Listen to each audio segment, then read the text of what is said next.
주님의 사자가 빌립에게 명령합니다. 하나님이 말씀하시는 거죠. 예루살렘에서 가사로 내려가는 길까지 가라. 어디로 이렇게 가라고 하나님이 말씀하셨는데, 거기에 이제 설명이 덧붙여져 있어요. 그 길은 광야입니다. 광야 어떤 곳입니까? 다니기 불편한 길일 뿐만 아니라 사람이 없죠. 지금 빌립은 사마리아에서 열심히 사람들에게 복음을 전파하는 사역을 하고 있었습니다. 근데 하나님이 문득 말씀을 주셔서 가라고 했는데 그 길은 광야예요. 사람이 없는 곳이에요. 자, 마치 누가복음 5장에 예수님께서 시몬 베드로에게 하신 말씀 같아요. 뭐라고 하시죠? 깊은 곳에 가서 그물을 내려 고기를 잡아라. 근데 이 말씀은 상황이나 상식에 안 맞는 말씀이에요. 왜냐하면 베드로가 지금 밤새 그물을 던지다가 날이 밝아서 그물을 씻고 들어가려는 때잖아요. 다른 말로 하면 고기는 밤에 잡는 게 맞아요. 근데 지금 날이 밝았는데 그물을 던지라고 하시고, 또 이 그물은 적당한 깊이에 물가에서 던져야 이제 거기에 먹을 것을 먹으러 나온 물고기도 잡을 수 있는 것이지, 깊은 데 가서 그물을 내리면 맹탕이에요.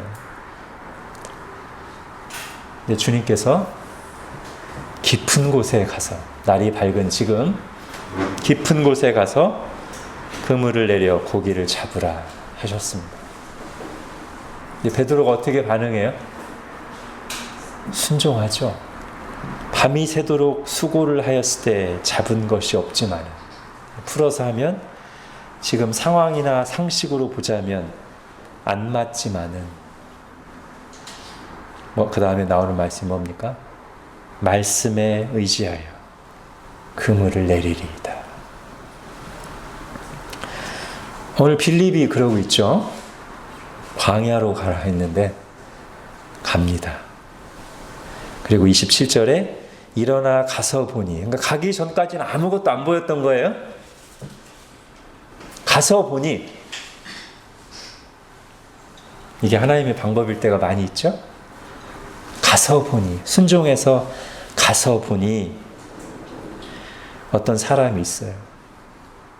예루살렘에 왔다가 돌아가는 중인 에디오피아 내시를 만납니다. 자, 이 에디오피아 내시를 바라보는 관점을 좀 몇 가지로 보면요. 우선 하나는 세상의 관점에서 보면 높은 사람이에요. 그죠? 설명 27절에 나와요.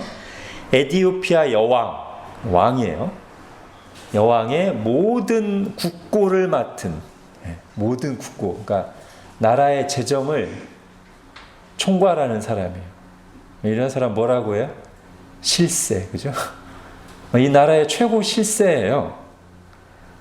여왕이 신뢰하고 나라의 모든 재정을 다 이 사람에게 맡겼어요.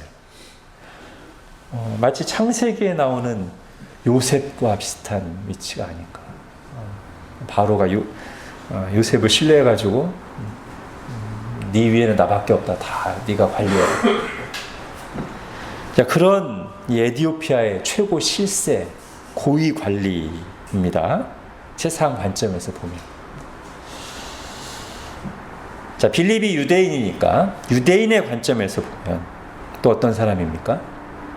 가까이 가서 교제하기 꺼려지는 사람이에요. 이방인이고요. 내시에. 물론 어떤 분들은 그래도 이 사람이 예루살렘까지 와서 예배하러 가는 하나님 경외하는 사람인데 뭘 꺼리낄 게 있겠는가. 근데 여러분, 베드로가 하나님을 경외하는 이방인 고넬료의 집에, 그것도 하나님께서 환상을 보여주시고 말씀하셔서 설득하셔서 갔을 때도 베드로가 뭐라고 말했는지를 한번 생각하신다면 이 유대인의 관점에서 에디오피아 내시가 그다지 가까이 가기 편한 사람은 아니라는 걸 짐작하실 수 있을 거예요. 여러분 핸드아웃에 사도행전 10장을 보십시오. 자, 베드로가 그렇게 하나님의 특별하심을 인도하심을 받아서 고넬료의 집에 들어가면서도 먼저 이렇게 얘기하고 들어갑니다. 이르되 유대인으로서 이방인과 교제하며 가까이 하는 것이 위법인 줄은 너희도 알거니와 이렇게 얘기하고 들어가요. 그리고 실제로 나중에 베드로가 이 고넬료 집에 갔다 온 것 때문에 사도임에도 불구하고 교회에서 비난을 받아요. 그죠? 자, 에디오피아 내시는 유대인의 관점에서 보면 그게 가까이 가기 편한 사람은 아닙니다. 자, 그런데 이 세상의 관점, 유대인의 관점 말고요. 하나님의 관점은 어떨까요? 하나님의 관점에서 보면 이 사람은 은혜가 필요한 죄인입니다. 다른 말로 하면 잃어버린 자입니다.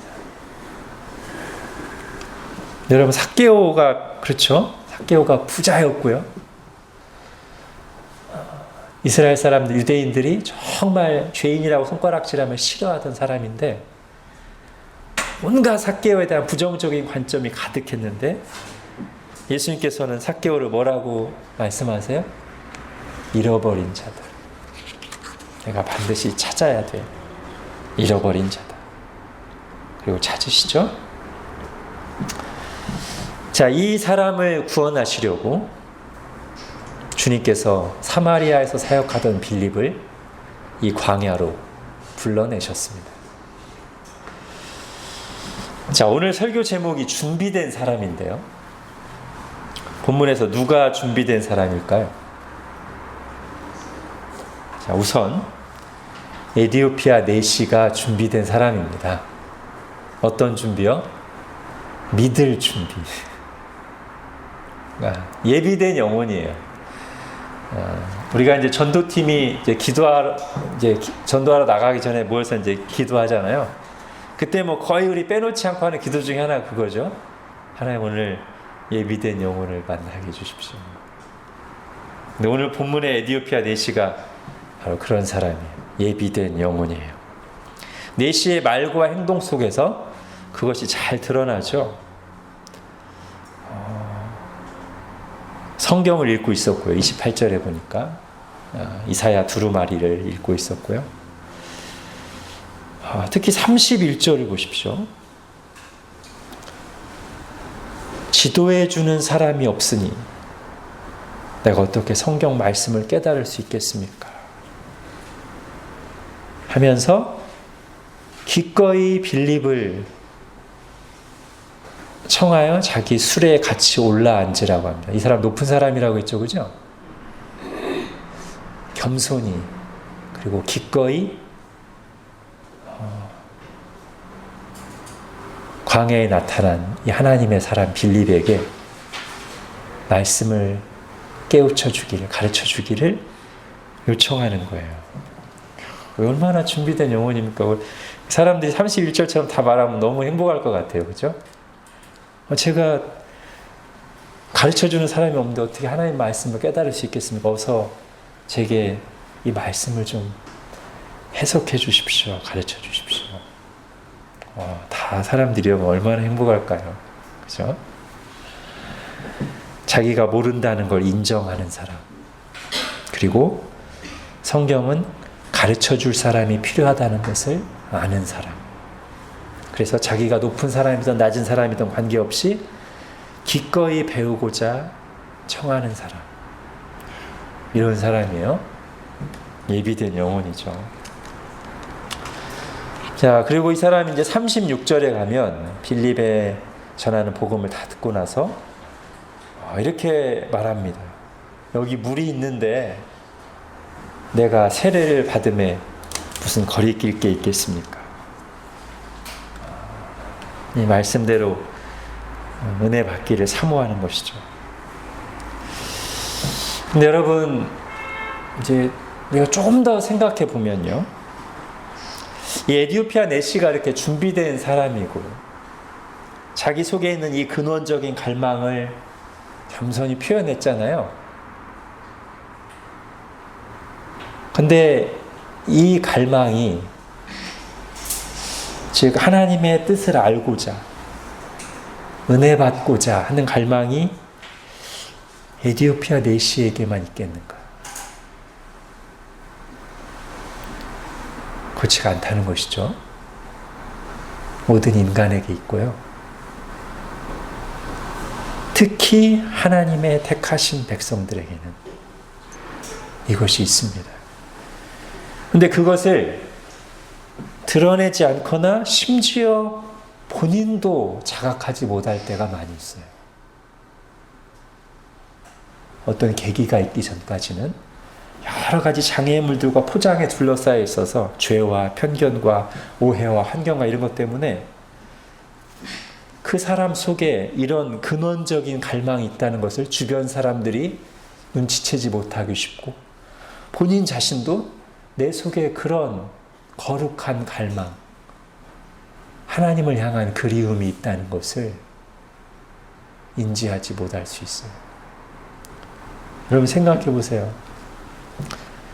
삭개오가 예수님의 한마디 말씀에 그렇게 반응하리라고 누가 생각했겠어요? 사마리아 여인이 그렇게 참된 예배를 갈망하며 그리스도를 영접할 준비가 되어 있다는 것을 직접 가서 말해보기 전까지 누가 알았겠습니까? 심지어 사마리아 여인은 예수님이 말을 걸었을 때 어떻게 했어요? 굉장히 틱틱거리며 쐈죠, 그죠? 그러나 그게 그 여인의 모습의 전부는 아니었다고요? 겉으로 그렇게 거칠게 쏘아붙이고 퉁명스럽게 대하는 그 안에는 또 그런데 영적인 갈망이 있었어요. 십자가 옆에 강도도 마찬가지고. 저도 그랬어요. 저도 예수님 믿기 직전까지 아주 까탈스러운 양이었습니다. 여러분, 예수님께서 이들에게 다가가시기 전까지 겉으로 드러나는 모습만으로는 누구도 생각지 못했습니다. 그들에게 그런 갈망이 있을 줄, 그들이 준비된 영혼이라는 것을. 여러분, 준비된 영혼이라는 것은 언제 드러나냐면 직접 가서 부딪혀 볼 때, 전도해 볼 때 드러나는 것.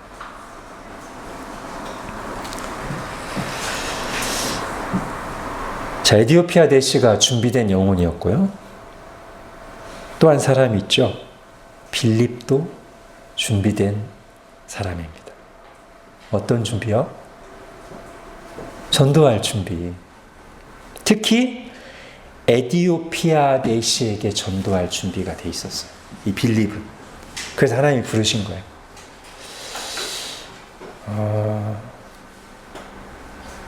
베드로가 이방인 고넬료에게 전도할 때는요, 하나님이 준비시키셨어야 됩니다. 환상을 보여주시고 말씀하시고 준비시키셨어야 돼요.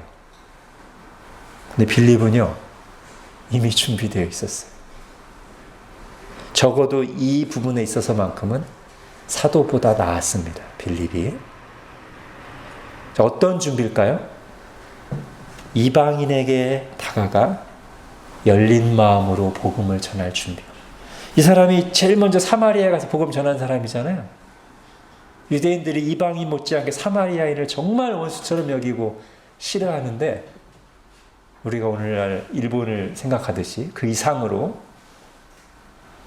근데 이 빌립은 그런 어떤 인간적인 관계, 어떤 민족적인 그거보다 복음과 그 복음 안에 있는 은혜가 훨씬 더 그의 결정들을, 감정들을 주장했어요. 그래서 사마리아에도 거리낌 없이 나가서 복음을 전했어요. 그런 그였기에 이방인에게도 사실은 사도 베드로보다 먼저 복음을 전할 준비가 되어 있었어요. 더 나아가 그는 내시에게 세례를 베풀 수 있을 만큼의 복음적인 이해와 확신을 가지고 있었습니다. 자, 아까도 잠깐 봤던 36절에 이 내시가 했던 질문을 좀 더 생각해 볼까요? 빌립이 전하는 복음을 듣고 예수를 믿게 됐어요. 그리고 아마도 빌립은 베드로와 비슷하게 자, 믿고 세례를 받으라라는 말을 했던 것 같아요. 자, 근데 그 말을 듣고 나서 내시가 이렇게 질문한단 말이죠. 내가 세례를 받음에 무슨 거리낌이 있느냐? 자, 이 말이 한편으로는 세례를 받고자 하는 사모함을 나타내는 표현인 동시에 뭔가 걸림이 있는 것을 표현한 말이기도 한 거죠. 왜냐하면 이 사람이 이사야 두루마리를 열심히 읽고 있는 것을 봐서 구약의 율법도 잘 알고 있으리라고 짐작할 때, 추정할 때, 자, 율법에 의하면 그는 하나님의 총회에 들어올 수 없는 사람이었습니다. 여러분 신명기 23장을 보십시오. 고환이 상한 자나 음경이 잘린 자는 여호와의 총회에 들어오지 못하리라. 내시가 이런 사람이죠? 이게 딱 내시에게 해당되는 말이에요. 그러므로 이 내시의 질문 속에는 이런 의미가 담겨져 있을 수 있는 것이죠. 저는 내시이기에 할례를 받을 수 없었고 율법에 따라 하나님의 백성 공동체에 들어갈 수 없었습니다. 그런데 이제 복음을 통해서는 그게 가능할까요? 할례는 받을 수 없었지만 세례는 받을 수 있겠습니까? 율법으로는 불가능했지만 이제 복음으로는 저 같은 사람도 구원받고 하나님의 백성이 될 수 있겠습니까? 이런 질문일 수 있는 거예요. 자, 근데 빌립은 그렇다고 확신한 걸로 보입니다. 자, 37절에 보면 없음 이렇게 돼 있어요. 그죠? 성경에. 자, 이것이 있든 없든 상관없습니다. 밑에 주석에 보면 다른 역본에는 다른 사본에는 어떤 말이 있다고 그래요? 그 내시의 질문을 받고 나서 빌립이 이르되 네가 마음을 온전히 하여 믿으면 가하니라. 대답하이르되 내가 예수 그리스도께서 하나님의 아들인 줄 믿노라. 즉 네가 믿기만 하면 예수 그리스도만 진실되게 믿으면 세례 받을 수 있다. 이렇게 말했다는 것이고 그 말을 하니까 38절에 이에 명하여 수레를 멈추고 세례를 베풀었다 이렇게 나오죠. 저는 이게 더 자연스러워 보입니다. 그러나 37절이 없다고 해도 빌립이 아무 말도 안 했다고 해도 38절의 행동으로 드러낸 것이죠. 그죠? 세례를 줬으니까요. 가능하다고 생각하고 세례를 준 것이죠. 즉 빌립은 주님이 말씀하시면 어디든지 나아가 복음을 전할 준비가 되어 있는 사람이었고요. 광야로 나가라고 하시면 광야로 나가 복음을 전할 수 있는 준비가 된 사람이었을 뿐만 아니라 그 누구일지라도 그 어떤 죄인일지라도 이 복음을 믿기만 하면 예수 그리스도를 영접하기만 하면 구원받고 하나님의 자녀가 될 수 있다는 확신을 가진 복음적인 확신을 가진 사람이었으므로 그는 준비된 사람이었습니다. 저는 이 빌립을 볼 때마다 그런 표현이 생각납니다. 하나님의 쓰시기에 편한 사람. 참 빌립이 그런 것 같아요. 그리고 그것이 바로 오늘 설교 제목에 해당되는 준비된 사람의 가장 중요한 특징이에요. 물론 성경에 대한 지식도 잘 갖추는 게 필요합니다. 또 경험과 훈련도 필요합니다. 그것도 필요한 준비들입니다. 그러나 제일 중요한 준비된 모습은 뭐냐면 오늘 빌립이 보여주는 모습이죠. 복음에 대한 확신을 가지고 그 복음적인 관점을 가지고 어디로 누구에게 보내시든지 어떤 상황이든지 순종해서 나아가 말씀을 전할 수 있는 사람. 하나님 쓰시기에 편한 사람. 하나님 이리로 가라고 하면 네. 저 사람에게 뭐 하라고 하면 네. 이게 준비된 사람의 첫째 되는 특징 아니겠습니까? 이건 이래서 안 되고 저건 저래서 못마땅하고 늘 자기 생각과 계산과 감정이 앞서가지고 어지간하면 순종해야 되는데 어지간해서 순종 안 하는. 그러면서 자기가 제일 똑똑한 줄 아는 사람이라면 비록 그가 많은 것을 가지고 있을지라도 하나님 보실 때는 제대로 준비된 사람이라고 말하기는 어려울 거예요. 하나님께서 쓰시기 어려운 사람이니까요. 자, 에디오피아 내시와 빌립 둘 다 준비된 사람입니다. 내시는 준비된 영혼이었고 예비된 영혼이고 빌립은 준비된 일꾼이었습니다. 하나님께서는 준비된 일꾼을 통해 준비된 영혼을 구원하셨습니다. 자, 이게 이제 오늘 한 메시지인데요. 준비된 영혼은 준비된 일꾼에 의해 하나님께 나아옵니다. 물론 이 말은 이제 우리가 먼저 좀 살펴볼 게 있어요. 왜냐하면 이 말이 모든 상황에 기계적으로 적용되지 않기를 바랍니다. 한편으로는 하나님의 뜻을 드러내는 진리도 기계적으로 적용하면 오류에 빠질 수 있어요. 욥의 친구들이 그랬듯이. 여러분, 하나님이 세상을 다스리시는 두 축 가운데, 중심이 된 두 축 가운데 하나가 뭐냐면 인과응보예요. 그렇죠? 선을 행하는 자를 기뻐하시며 상을 주시고 악을 행하는 자에게 진노하시며 심판으로 보응하시는 기본 원리가 있어요. 이게 없으면 하나님 공의로운 하나님이 아니시고요. 좋은 통치자가 아니시죠. 이게 기본 한 축이에요. 그러나 그것을 또 다른 축인 하나님의 보이지 않는 섭리를 고려하지 않은 채 기계적으로 적용하다 보면 욥의 친구들처럼 우리가 다 이해할 수 없는 하나님의 선한 섭리 가운데 고난 당하는 형제를 위로하고 돕기보다는 이 인과응보의 원리만을 가지고 기계적으로 판단하고 정죄하는 오류에 빠질 수 있단 말이죠. 방금 우리가 이 본문에서 끄집어낸 원리도 마찬가지입니다. 자, 준비된 영혼은 준비된 일꾼에 의해 하나님께 나아온다. 이게 맞는 말이에요. 성경적인 말이에요. 에디오피아 내시가 준비되어 있었고 하나님께서 준비된 일꾼 빌립을 보내셔서 구원하셨어요.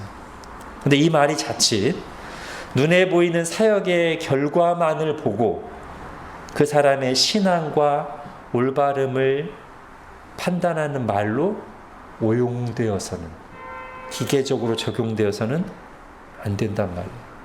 얼마나 많은 사람들을 하나님께 인도했느냐, 더 나아가 얼마나 많은 숫자의 교인들을 목회하느냐가 누군가의 믿음과 순종 여부를 평가하는 절대적인 기준으로 기계적으로 적용되어서는 안 된다는 말입니다. 하나님께서는 당신의 선하신 주권 가운데 사람을 부르시고 쓰시며 각각 다른 방식으로 그들의 순종과 믿음을 받으시고 통해 영광을 받으시는 분이시기 때문이에요. 자, 빌립과 함께 예루살렘 교회 초대 집사로 임명받은 성령 충만한 사람 한번 생각해 보시죠. 누구죠? 스데반입니다. 둘 다 성령 충만하고 둘 다 정말 예수님 사랑하고 신실한 자들이에요. 근데 빌립은 오늘 본문을 포함해서 유대와 사마리아와 많은 사람들, 많은 준비된 영혼들을 예수님께로 인도하는 데 쓰임 받았습니다. 스데반은요. 빌립만큼 성령 충만하고 충성스럽고 주님이 너무나 사랑하시는 종인데 예루살렘에서 말씀 전하다가 돌에 맞고 순교했어요.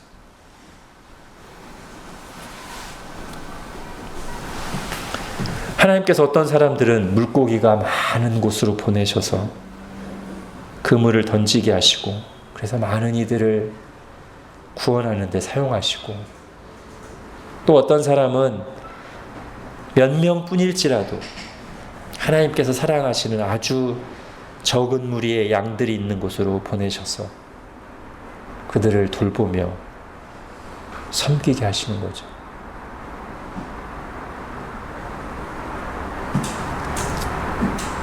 그리고 하나님께서는 각각 부르신 그 자리에서 순종하며 충성스럽게 말씀을 전하고 섬기는 자들을 통해 영광을 받으십니다.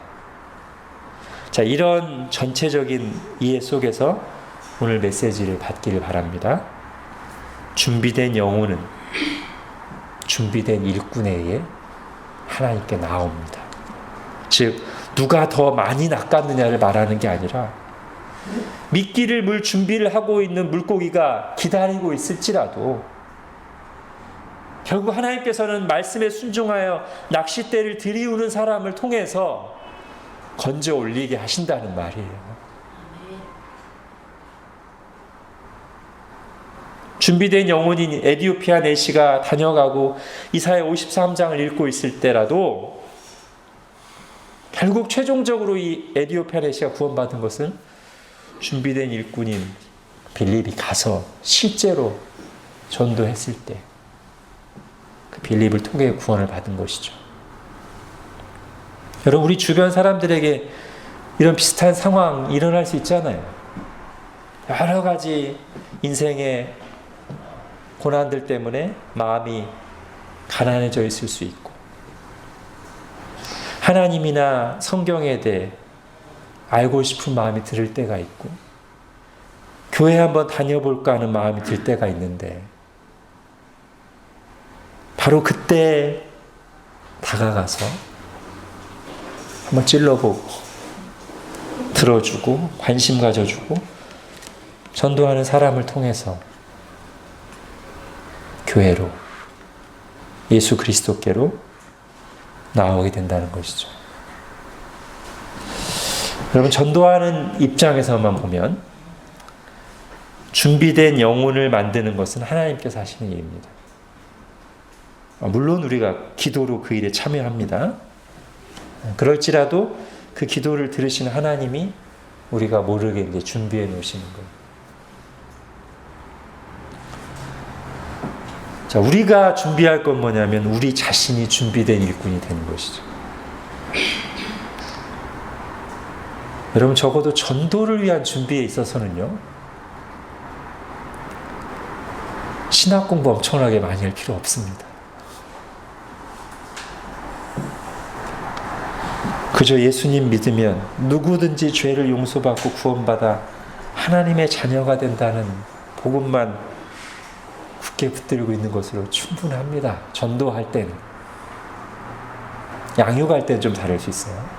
전도할 때는 예수님 믿으면 구원받는다만 알면 돼요. 그 진리에 굳게 서서 사람들을 복음의 관점으로만 바라볼 수 있으면 됩니다. 아, 저 사람도 복음이 필요하다. 저 사람도 구원이 필요한 죄인인데, 저 사람도 잃어버린 영혼인데, 이거면 충분해요. 그래서 뭐만 있으면? 순종만 있으면 돼요. 빌립이 그랬듯이. 어디든, 누구에게든, 어떤 상황에서든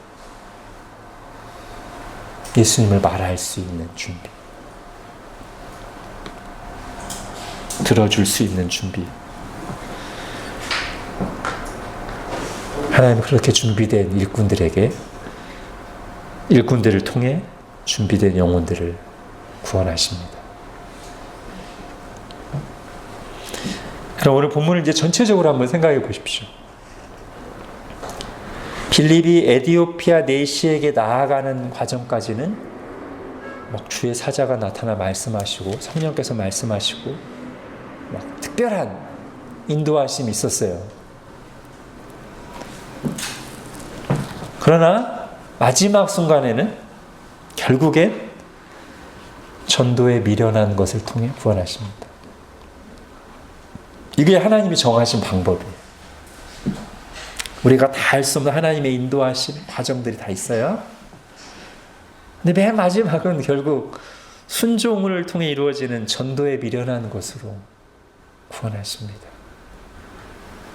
마치 전쟁할 때 첨단 장비들을 가지고 이렇게 막 레이더로 파악하고 막 공군들의 폭격이 있지만 최후 승리를 확정하고 점령하는 건 지상군이죠.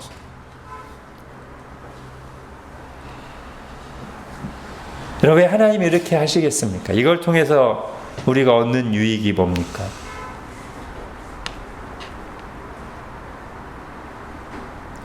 오병이어 기적을 생각해 보면 되죠.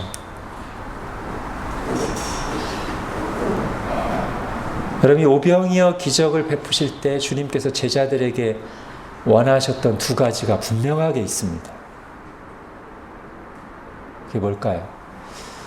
자, 이 사람들 좀 보내자고, 이제 날이 저물었으니까 이 사람들을 보내자고 하는 제자들에게 주님께서 너희가 먹을 것을 주라, 이 말씀을 하실 때 주님께서는 제자들에게 지금 두 가지가 있기를 정말 원하셨어요. 자, 그 중에 하나는 뭡니까? 자, 그 오병이어 사건이 맨 처음 어떤 말로 시작되죠? 마가복음에 보면 많은 무리들이 예수님께 나오는 것을 보고 예수님이 그 목자 없는 양 같음을 인하여 불쌍히 여기셨어요. 그렇게 시작되거든요, 오병이어 말씀이. 지금 제자들은 전도여행을 갔다 왔어요. 근데 아직 예수님의 마음에 동참하지 못하고 있어요. 예수님은 지금 이 목자 없는 양 같은 수많은 사람들이 이렇게 갈 길 몰라 방황에 몰려오는 것을 보고 한 말씀이라도 더 하나님의 말씀을 가르치려고 그 심정으로 불타오르고 있는데, 제자들은 그게 없으니까 이제 피곤해서 쉬고 싶은데 이 사람들 왜 안 가지? 예수님 왜 계속 설교하시지? 그러니까 같이 이렇게 논의하다가 대표로 한 명이 나와가지고 주님, 날도 저물었고 먹을 것도 없는데 보내시죠. 그러니까 예수님이 말씀하시는 거예요. 너희가 먹을 것을 주어라. 너희가 내 마음에 같이 동참하면서 너희가 말씀을 전하고 섬겨야 될 영혼들인데, 이런 말씀 하신 거고요. 첫 번째가. 두 번째는 뭡니까? 이 우리가 잘 아는 거죠. 아니, 지금 가진 게 아무것도 없는데 우리 먹을 것을 주라고요? 그래. 믿음을 요구하시는 거예요. 실제로 장차 이제 나중에 제자들이 이 일을 하죠. 사도행전 4장인가에 보면 베드로가 성전 미문에 나면서부터 걷지 못한 사람을 고치면서 복음을 전할 때 몇 명이 믿어요? 5,000명이 믿습니다. 이게 오병이어는 예표고요. 나중에 사도행전에 나타난 그 모습이 실체죠, 말하자면. 그것을 하나님을 믿고 의지하면 하나님이 행하시겠다는 것을 보여주는 게 이제 오병이어 사건이잖아요. 자, 그래서 그 주님의 마음과 믿음을 가지고 뭘 해야 돼요? 이제 우리에게 있는 떡 5개와 물고기 2마리를 예수님께 가져다 드리는 거예요.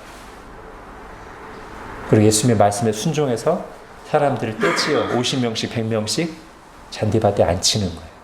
그리고 주님이 주시는 걸 가지고 계산하지 않고 갖다 주는 거예요. 그랬더니 5,000명이 배불리 먹었어요.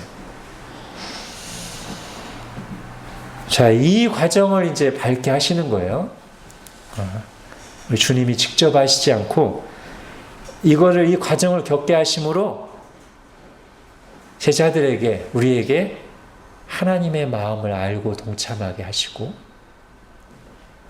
아무 자격 없고 부족한 우리를 써주시고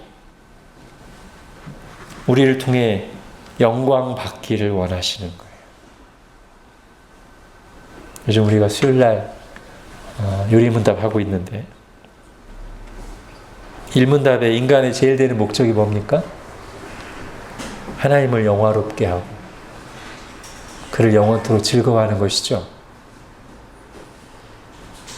하나님이 우리를 그렇게 지으셨기 때문에 하나님의 영광을 드러내는 존재로 우리를 지으셨기 때문에 하나님께서는 우리를 사용하시고 우리를 통해 영광 받기를 원하십니다. 하나님 혼자 다 하실 수 있는데요. 우리를 통해 영광 받기를 원하세요. 그리고 하나님의 기쁨에 우리가 동참하기를 원하세요. 그 중에 하나가 전도에 미련하는 것을 통해서 사람들을 구원하시기로 작정하시고 그렇게 구원 역사를 이루어 가시는 것입니다. 기도하겠습니다.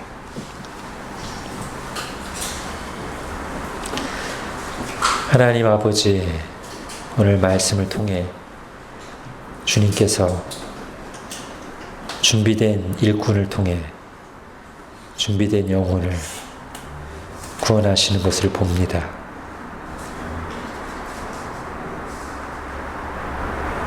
정말 부족하고 자격 없는 우리들을 사용하셔서 전도에 미련한 것으로 구원 역사를 이루심으로 우리를 창조하신 목적에 맞게 우리를 사용하시고 우리를 통해 영광 받으신다는 사실을 다시 한번 생각합니다. 하나님, 우리가 이 하나님의 마음을 잘 알고 그리고 하나님을 신뢰함으로 겸손히 순종하여 하나님이 나아가라 할 때 나아가고 언제든지 준비된 모습으로 예수님을 드러내는 자들이 되어서 주님의 구원 역사에 동참하고 하나님께 영광 돌리는 저희들 되게 하여 주옵소서. 예수님의 이름으로 기도합니다. 아멘.